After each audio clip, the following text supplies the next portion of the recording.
Right, so we're going to be doing some texturing now. So the first thing I'm doing is just exporting all of my geometry out as OBJs so I can then import that into Mari. So just exporting everything out, caruncles, caruncle as one, and then everything else will be separate, like iris left and right and sclera left and right, and then the head and the t-shirt.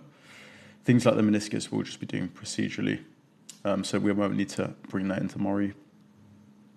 So I'm just creating a new project in Mari now, and it comes with a default shader. We're going to delete that, so don't worry about that now. And then I'm just going to import each of my OBJs in. So you just right click, add object, and you can just bring in the OBJ.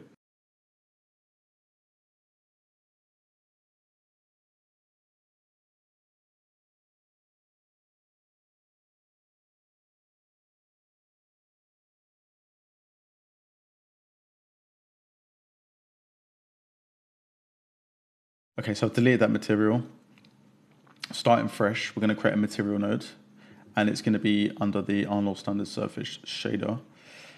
And I'm going to just name this a skin material. So we'll start with the skin. So I've got the head selected at this point, so it needs to be the head for the skin, obviously. And then I'm going to create an Arnold Standard Surface node, which is great. So this is going to have the same attributes that we have in Arnold when we create our standard surface material. So we can create, this is how we're going to sort of plug in our maps. And it will give us, this very basic visualization in Mari. We're not expecting anything amazing. We're not rendering anything in Mari, but it gives us a decent visualization. But it's nice to be able to attach these maps to these attributes and almost kind of build your shader in this software. So we're going to create some bake points. This is where we're going to actually bake out our maps. And for this project, for the skin, the only maps I'm going to be creating are the diffuse, the specularity weight, the specular weight, the roughness, and the displacement. So I'm just showing a little demo here. If you jump into the actual material, you can press P to create a paint node, and you can literally just paint straight into the diffuse, and you'll see that the diffuse then has, picked up the color, essentially. So that's how that's working. We're going to be creating a lot of paint nodes. So I did add a metalness here. You can ignore the metalness. It was more, I did it as like an example, just to show you guys that, that essentially you can change these attributes. And also the fact that once you've connected these bake points, you can only change them via the paint nodes. So you'll be able to see as I go what I'm talking about. So hopefully you guys are slightly familiar with the node setup. I'm actually very new to it, so I'm just literally picking this up. But so my setup is not probably very, maybe production, ready or whatever. But it works. So we just need to get our maps in there and do some painting, really. So I started off actually importing the diffuse straight away. So we created a paint node. It's going to be 8K. It's going to be 32-bit, and that's going to be importing at our XYZ diffuse, and it's going to convert that XYZ diffuse from the 16K to the 8K, which is something that we I don't want to be painting in 16K. I think it's just too high, so 8K is my max. Maybe for the displacement, if you wanted to keep it at the 16, you could go for it. I kept mine at 8K.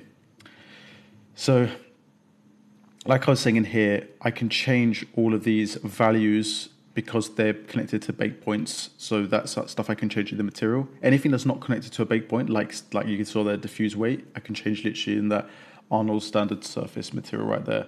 So you can change all those attributes there, like diffuse weight or IOR and all those things there. So which is not really necessary. Like I said, we're not rendering here. It's just more of a visualization. So right now I've just set the roughness as sort of a basic value and the specularity just so it's not too shiny. And the disp is set into the bump only because it's the way that you can visualize the disp in Mari, but it's still exported as a displacement. It's just the way that we can visualize it by setting it into the bump. So bringing in the XYZ displacement now, and you can see here that I can push the bump up. Again, I'm not expecting anything amazing, but it's a little bit of breakup. It's quite nice to see, but I'll really be viewing the displacement in the actual flat view, so I can just see the map. I'm not really looking at it in that view necessarily. Maybe if I was really changing the displacement, maybe adding like really big spots or things. Maybe it'd be nice to see it in there, but it's not really a realistic representation of what you're actually going to get in Arnold. So yeah, don't put too much emphasis on it. So now I'm just jumping into the lights. And when I go into flat mode and I look at the skin is far brighter than what it looks like when it's in shaded mode, which makes me think that the lighting, you can see here, the lighting just needs to be brighter, because I don't want to be brightening up the diffuse map to compensate for the dark lighting, because obviously that wouldn't be correct. So I'm just making sure that the lighting matches closely with the brightness of the actual diffuse map, which is important. So we need to be careful with how much we're brightening and darkening things. So that's why changing the lights is really important here. And you can add HDRIs and things like that as well into Mari. So now I'm going to add the specularity. So there's two ways of adding specularity. I'm going to choose to use the cavity map, which comes with the XYZ package. You can also use the blue channel of the utility map, which is also acts as like a specularity. They're essentially both cavity maps. And they just look slightly different. I'm using the cavity. I just think it has this more finer detail, which I quite like. But honestly, it's up to you which one you want to choose and how you want to alter and edit that map. There's no right or wrong way to make a specularity map. Ultimately, it just needs to be like a cavity and just be correspond with the displacement where those divots are, where the pores are. Just doing a little bit of organizing here, because there's a lot of nodes and I don't want to keep finding them. So I'm just kind of dragging out all the ones I need, which is, the spec, the color, the roughness, and the disp. And then this is where I'm going to start doing all my work. But before I do, I want to, so I'm deleting that metalness, as you can see. And so the next thing is, I want to copy and paste this setup. So I'm creating a template essentially, and I'm going to copy and paste. You can just go to edit and copy, and then paste it into, say, the sclera. This is why I don't want to do too much work here. I just want to create some template materials and then add them to each object. So I'm going to do it for the sclera left, sclera right, sort of same. And just deleting any maps that you've added for the skin. So obviously those would just have nothing attributed to them, like no maps, and then we'll add our eye maps and t-shirt maps, etc. later. So just adding a plain color for now, just so it's not pure white. Okay, and you can also just click on a node and press 1, and that will, a bit like if you've used Nuke, it will attach that node directly to the viewer, so you can just view that node specifically, which is great. And then you can just go back to the material and press 1, and then it will show you the entire material of all the nodes.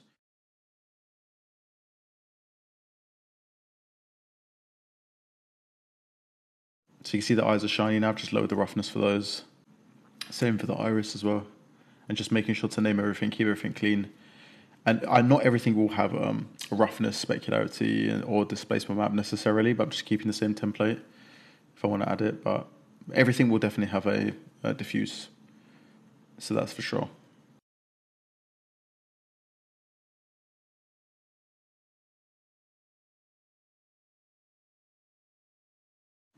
And renaming, and then that's it. So now it's on to the fun stuff. So we've got the setup done. We've got our bake points, which is where we're going to bake our maps out, which you will be able to see later. Everything's getting set up as 8K, 32 bits.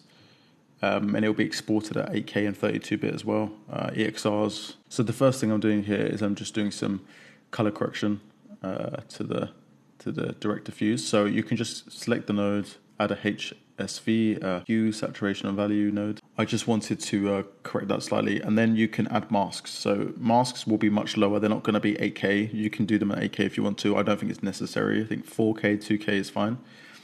And if I attach that mask in, you always need to select the head or whatever it is object you're applying the mask to, and just set it to white or black initially. Don't leave it as transparent because it can cause issues. So you need to right click and fill it with either black or white or gray or whatever you want.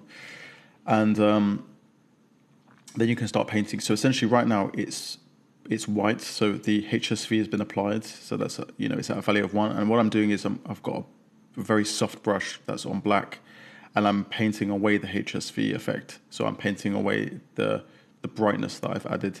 It's just to bring back a little bit of darkness and color back to the lips. I felt like the lips were going a bit too bright potentially. So it was more just for demonstration purposes too, just to show that Mari has got so much flexibility, which is what I love about it, is that you can, there's so many nodes and things you can add to correct, like bring in and take away things that you've added. Like even if you want to color correct something, you can color correct certain areas and leave certain areas alone. So now I'm just using an organic brush just to paint in. Literally, I'm just color picking and just painting in exactly where I feel like the diffuse map isn't quite hitting the likeness, like, or the edge of the lips, it felt a bit wobbly, and I wanted to clean up that edge. And I've got my photo reference, of course, beside me. So yeah, essentially just going into the lips, and I'm just looking at the reference image, and I'm just trying to figure out if it's, is it brighter in his Cupid's bow and the edge of the lips. He doesn't have a very distinct edge of the lips, I would say. Like, I think it's a little bit like the guy's actual diffuse here. It's quite soft, the transition. So I'm just making sure that the lines feel a bit clean to what I've sculpted with the face. I didn't want there to be this overlap of color over the edge of the lips. So I'm just taking care of that. It's the first thing I noticed. It's the first thing I wanted to fix. That was taking me away from the likeness. So just lots of color picking, painting over the top of like a really high quality diffuse map like this from XYZ is, you need to, obviously it's on a new layer, so we can always remove and take away things using a mask again. And if you hate it, you can delete the layer, but it was all about subtlety.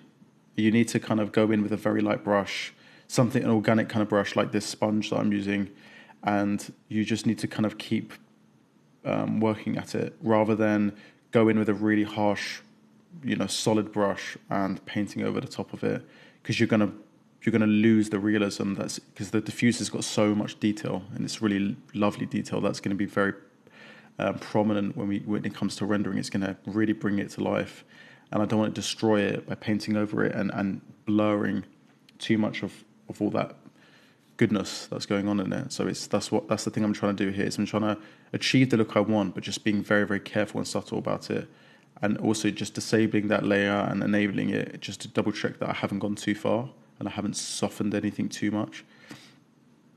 And having a really nice organic brush like this, it really does help, because you're just imitating the effect that's going on in real life. You don't want anything to feel too soft or smooth, because it's going to start looking a bit like it's been airbrushed.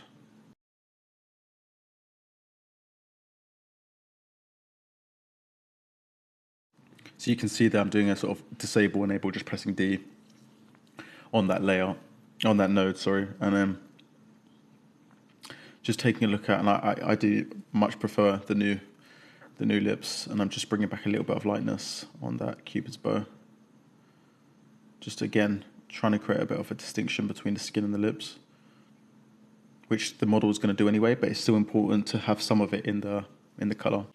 Okay, so, and now applying the same method to the under eyes, again, just trying to add a bit of lightness under the eyes. I don't think I mean, to be fair, his under eyes probably do, it depends on the day, right? Like sometimes, depending on how you sleep and whatever, you might have darker under eyes and dark circles, but I do feel like his under eyes have a slight lightness to them. And I think it's an interesting thing when you get older, when I've worked on old faces, is that they have this interesting whiteness that happens under the eyes, which definitely makes someone look old. I don't know the science behind it. I have to look into why.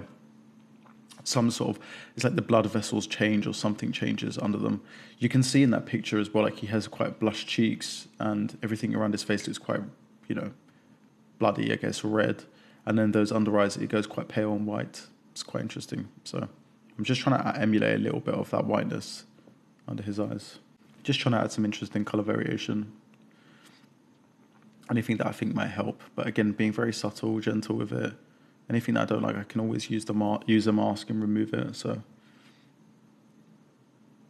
and just have fun with it. I actually find this process really therapeutic. I actually really enjoy it.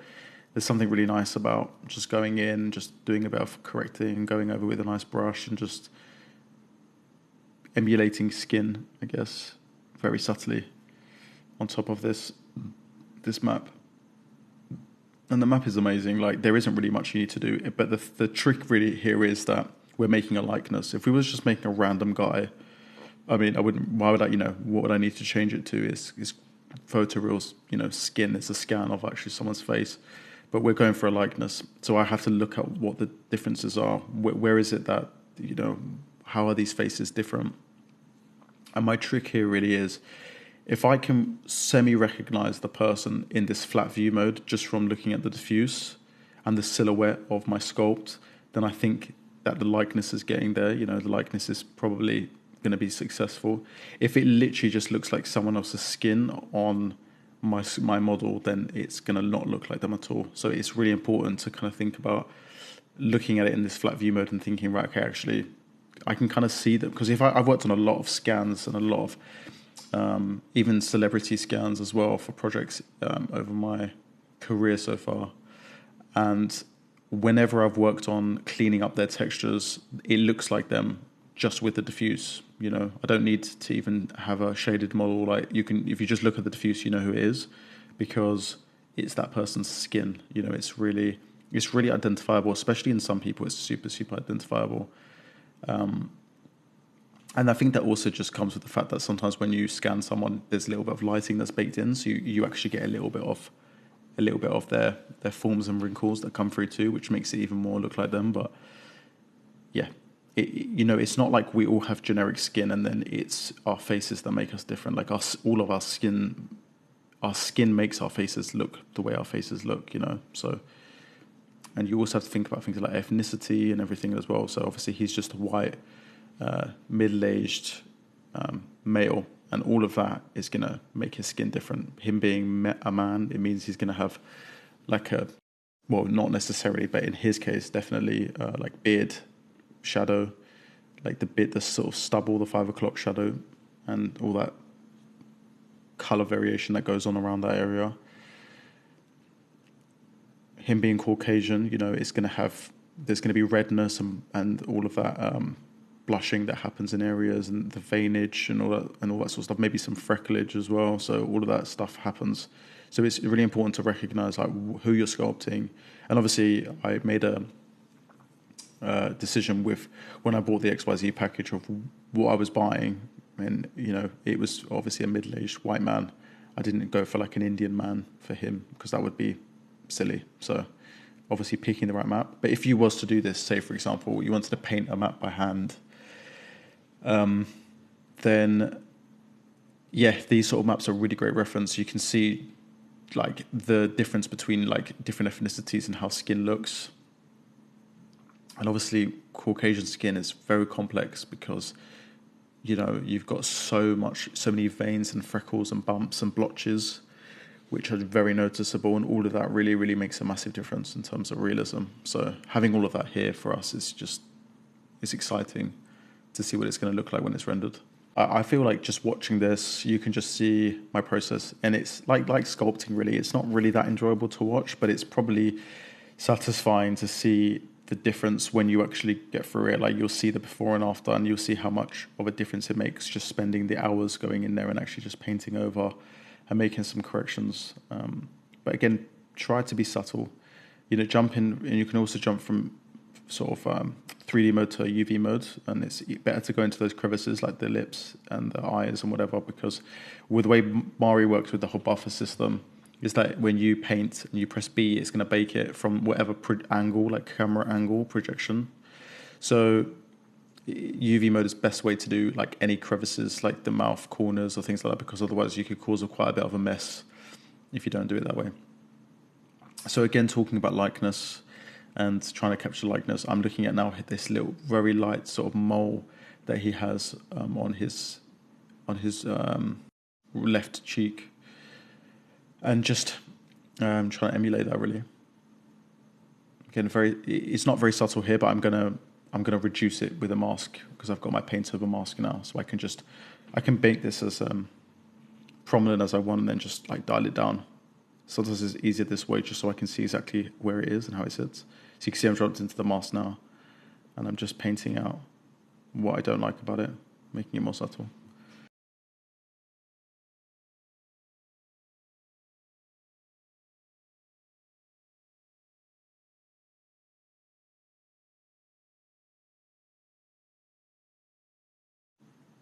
And you can see another thing that I do, which I do with everything, rendering and look dev and grooming and sculpting, everything, is I zoom in and out loads because it's so important to get an overall picture of what it is you're making. You should never spend too long zoomed into something because you lose the sense of context. Sometimes things can look amazing up close. Like a lot of people share really beautiful renders of characters super with all these really beautiful close-up shots, and it's like amazingly rendered skin and everything looks insane. And then you see the actual full portrait, and it's a totally different story. Like it literally doesn't look realistic at all. And it's really interesting, but it's just because our brains require context, and when it's super close up, you don't have context. So what you have to work with is just a really extreme close up, which looks amazing, but the moment you have context, it can fall apart. And so that's why for me zooming in and out is so important, because you're telling your brain, does this work with everything else that that is included in this face, in this portrait. And that's really, really important. So always zoom in and out. Don't spend ever too. It's the same with any kind of art. Never spend too long zoomed into something. So another really key feature of Jack Black that I've noticed as I've been working on him and studying him is his nasolabial lines. I feel like are really prominent, and I feel like it's a really big part of his look, his face, and what I recognize about him. So I'm just very, very, very subtly using the topology flow and using the diffuse flow as well, just trying to figure out where I want to sort of just very faintly draw in sort of lines for that, because while it is very subtle, you will see, especially at that age, you will see some color variation where those wrinkles lie. Like you can just look at someone's forehead in one of these photo like diffuse maps, and you'll be able to see the lines there. And it's because as you age, your wrinkles, they become more and more, I guess, well, your skin becomes less elastic, doesn't it? It kind of, those wrinkles end up staying there permanently. And it actually affects the color of your skin. You'll start having those lines visible, not just in the displacement, but it's the color too. Right, so now it's time to jump into the bump. So just setting up another 8K 32-bit, setting it to like mid-gray.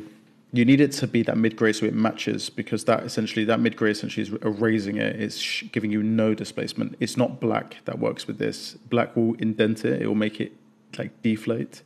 White is going to make it inflate, so like pop out. So you need this mid-gray. Mid-gray essentially is doing nothing to it. So right now, the one thing I don't like about the displacement, just something that I also noticed when we brought our map into ZBrush, that red channel map, is that there's this really rough skin around the jawline. So I just wanted to go in there and just paint gray on here, just to kind of really, really soften around that area. I know there will be a massive beard over the top of his skin, but I'm going to be doing renders along the way, and I just don't really want this really rough, sort of almost scarred skin around his jawline. So I'm now pressing 1 on my mask, and I sort of noticed that when I used an 8-bit mask, it was really it was causing banding, and especially on displacement, I really didn't want that. So I changed it to a 32-bit mask. So you need to test these things out and just double check that, and also just view your masks. Check your masks and see what they look like. Do they look really crazy? Do they have a lot of banding? Have you accidentally painted in a different part of the face that you didn't want to paint? Like, it's good to view it. It's hard to know sometimes because you can't really see it. So I'm now just painting quite a clean mask. I want to get rid of all those, little bit of that. You can see there it's going slightly more gray because I'm painting in the gray using the mask.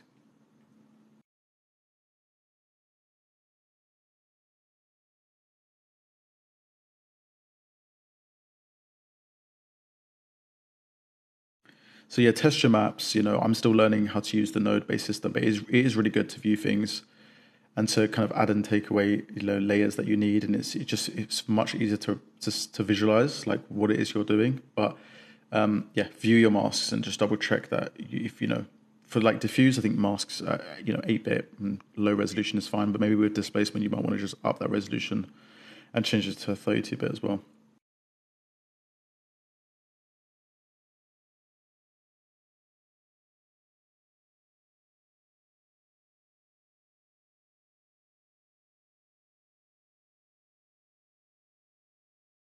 All right, so I want to also show you a technique of how you can clone parts of the displacement if you want to do some patching. So you can create a new paint layer, and the way it's going to work is that you need to clone it on the actual displacement node where the map is attributed to. You can't clone on an empty node. There's nothing to clone.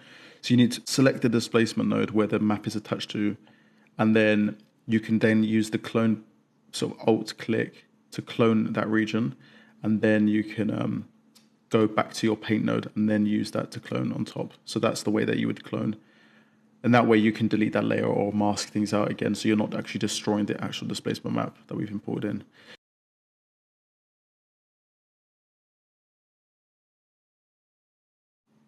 So right now we're jumping into the specular roughness, and I want to show you guys how I build my spec roughness map. So also using the same cavity map I using for the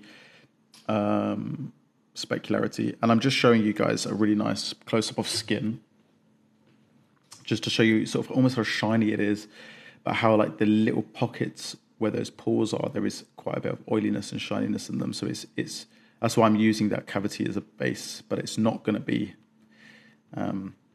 as dark and in contrasty as this map.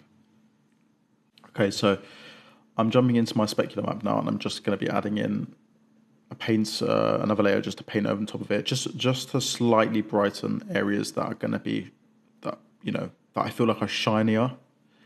Again, this isn't the way to do it. This is just my way of doing it. And also every time I do a portrait, I'm always attempting something slightly different. And the most important thing about the specularity map is that we have it matching with our displacement. So it's a cavity map. We've got the pores indented.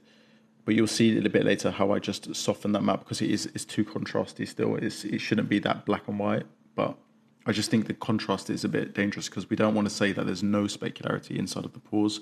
We just want to lower the specularity slightly, I guess, create a sense of, it's just to accentuate the pores and the bumpiness. So I was trying a method here just to see if I could remove that blackness that in the pits of the pores, but I couldn't do it in Mari. So you'll see in a bit that I'm going to jump into Photoshop and I'm going to correct that myself and then bring the map back in. So for now, I can just add color HSV to the roughness and just correct it slightly, just so it looks decent inside of Mari's viewer.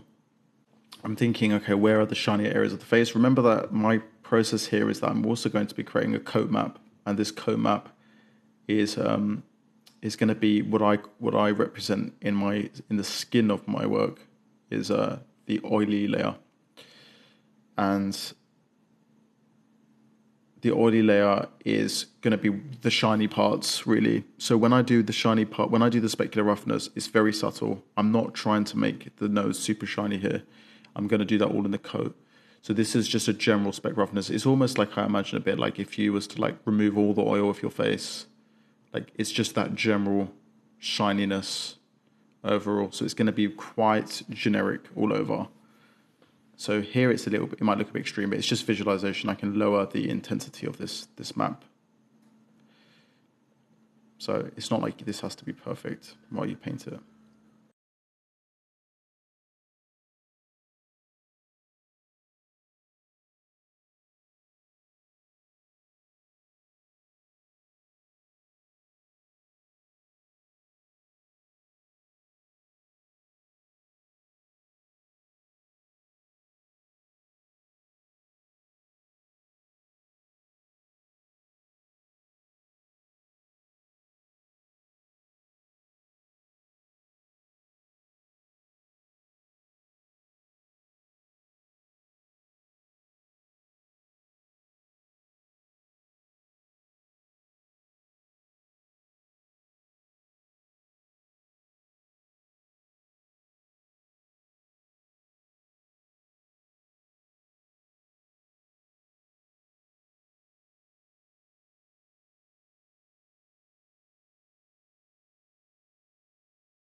from experience, what I know about Arnold is that Arnold, the roughness map needs to be very subtle and soft.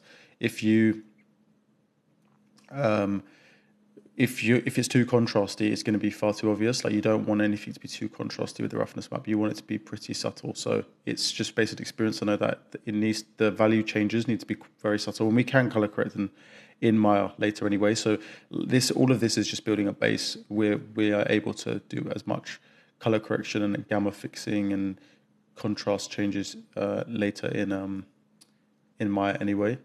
So we just want to create some sort of base that is we're identifying different regions where we want the skin to be a bit shinier or whatever. But we are going to go later into doing some more advanced look dev, which will involve creating a mask setup, which will be for different zones of the face. And through that, we can drive the roughness via regions, like on the fly, and render while we do that. So like I said, right now, what we're doing is just building a general base. It doesn't have to be anything particular special, but something generic. The most important part of this process here is not the specular or the roughness, because a lot of that we can tweak in Maya. It's really about the diffuse.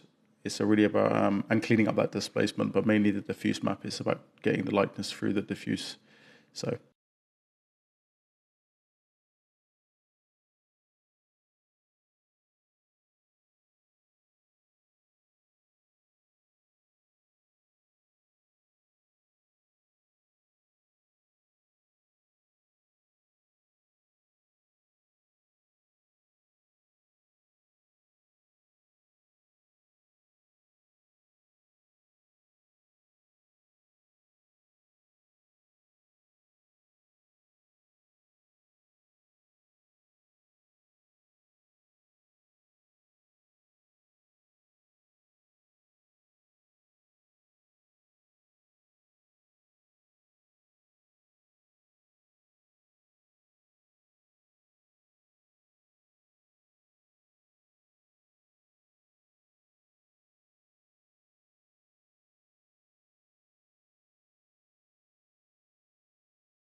So I'm just bringing the cavity map into Photoshop because I was saying earlier that I couldn't quite get rid of those really dark blacks in the pits of the pores. So I wanted to use Photoshop and just create basically a gradient map so I could just lift the blacks up. So you'll see I import this into Mari, and then I can then do a bit of correction to it. So you see here that it's a lot softer. I didn't like how pitted and black it was. I think for the specularity it's too strong. We don't want to remove specularity from the inside of the pores. So just setting a brightness node so I can brighten it up.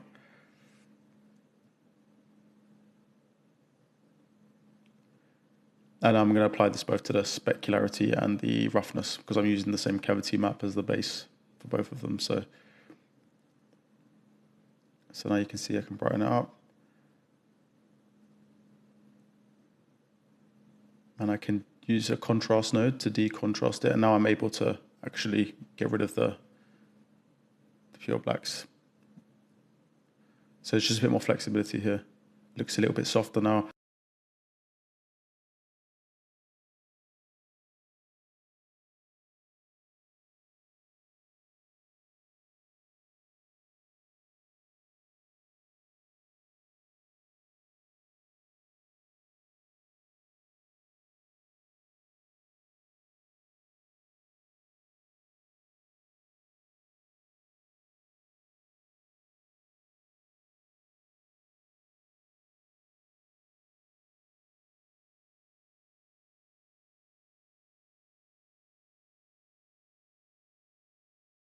All right, so now I'm doing the coat map.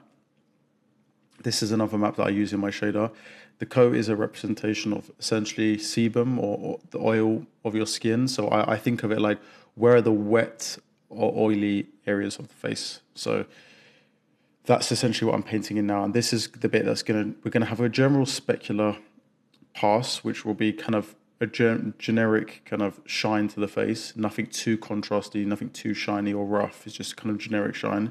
And then we're going to use the coat on top of everything, which will, like you're seeing here, I'm painting specific areas that those areas are going to become more wet or shiny and oily looking. So we're going to be able to drive those independently of each other to create hopefully quite a nice realistic look to the skin. And this is something again that I've done for a while. I like the idea that you can control the oiliness of someone's skin a bit separately from the specularity, because generally specularity is just an overall shine, and the coat is like an oil, and the oiliness of our skin definitely varies from person to person. So it's nice to be able to kind of dial this, have this as a separate thing. So again, just general painting here, nothing special.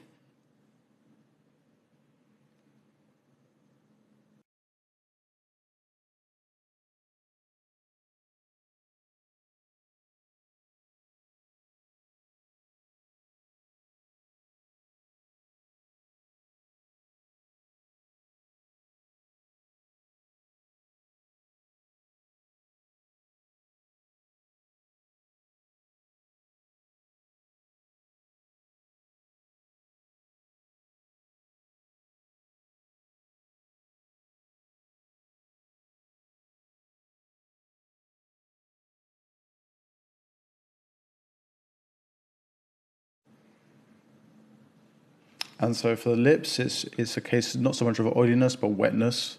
So obviously, you're going to have, if you lick your lips, you're going to get them wet. So people's like lower lip and the upper lips tends to have a different level of shine to it, to the rest of the skin. And I kind of think that a slightly wetter lips always looks more realistic. So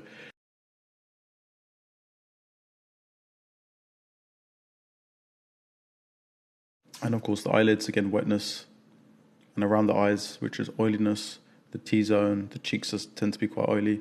I don't really like too much shine around the moustache, like philtrum area, or the chin, or the sides of the face. Those are the kind of areas that I usually leave with that just have specularity, not coat.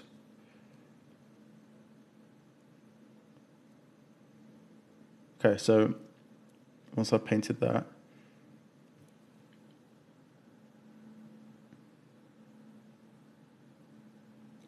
I wanted to quickly demonstrate to you guys how you can also use the utility map with the diffuse, and how you can use the different channels to drive just a variation in the diffuse if you wanted to as well. I'm not going to be doing that for this piece. I may do it at some point if I feel it's necessary. I feel like one of the maps in particular is really useful. The blue channel of the map, it is labeled on the website as like a fake specularity, which is again what I was mentioning earlier, which you can use instead of the cavity. I chose to use the cavity, but they're both cavity maps. One of them is a hemoglobin map, and one is the melanin map, and I do quite like the look of the red channel map, so the melanin one.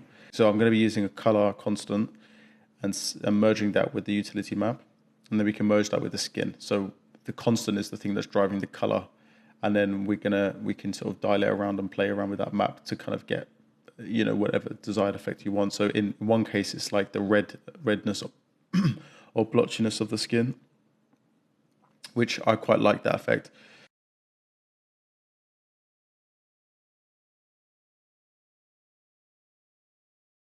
So, and then in this case, this one I'm setting up as the hemoglobin, which is the green channel. And again, I'm setting it to, you'll see I'm setting it to decontrast again, and then you can see what that's doing. I just set a blue color just for demonstration, so you can see what that's doing. So that's more like an overall color variation to the skin. I feel that one, and then the first one is actually really nice in terms of it kind of picks out all the red blotches of the face, so you can kind of use that to drive if you want acne or someone with really, maybe you want like a really blood vessel-y nose or something, or red in the lips. You can see here that the chin, you got all the pimples and everything. So you can kind of then use a mask, set it to black, then get a white brush, and then you can kind of paint on top the areas that you want that redness to come through. So you can use it in that respect. So that's something that I might do later. The hemoglobin one, I don't know if I'll use, but the melanin one, the R channel, I think is really cool. So a little bit like this, you can kind of use it to paint in maybe raw redness of the lips. And you're not painting red, it's not the same as like getting a brush that's got a red color and just painting on top. You're really picking out those exact details where it's redder, which is what's nice about it. You might want to do around the eyes. So I'm just doing this for demonstration purposes, just to show you how you can kind of utilize a map like that. And that's it really. So I'm not going to use that, but I didn't want to leave the map out because you may be wondering what to do with it or how to use it. And they are very useful. So you can use, to reiterate, the blue channel for specularity and roughness for your base, like I did with the cavity. And the R is a hemoglobin, is a melanin. So it's like all the blotches of redness. And then the B is like an overall hue, skin tone sort of shift that you can use, and you can use them like that.